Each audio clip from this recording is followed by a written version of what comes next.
My name is Amos Guiora.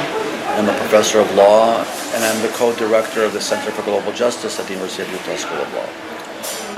And how did you get involved in the study of counter-terrorism and drone policies? I served for 20 years in the Israel Defense Forces, and I've now been in American academia 9 or 10 years. And if I think about how I got to where I am, it's probably three different answers. One is I was involved in it, in counterterrorism. Two is I write a lot about counterterrorism. And three, the older you get, the more reflective you become. And so you take the three together, practical experience, academia, and reflective thinking. And that's how I get to these kinds of, writing projects. Could you maybe explain a little bit about the use of targeted killings as a practice of self-defense?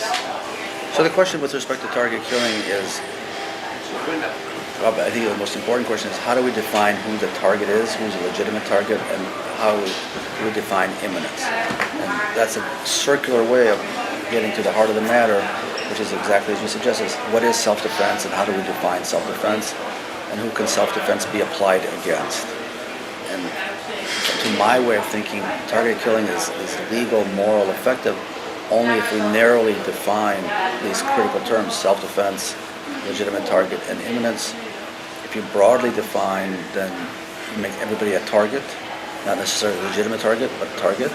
And if you narrowly define, then you're able to have a much clearer understanding of what is self-defense and who is a legitimate target.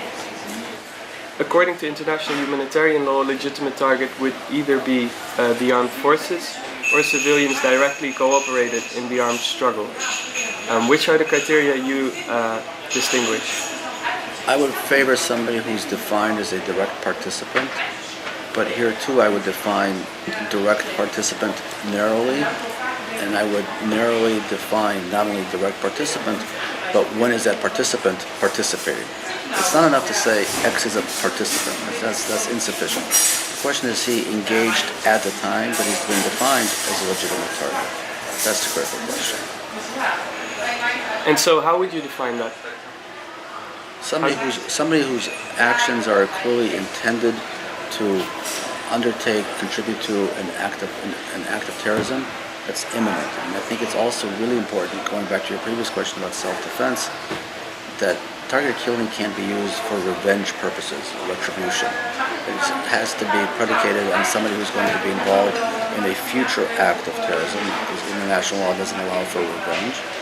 But again, his role has to be sufficient enough that if you will, without his involvement, the act of terrorism can't go forward.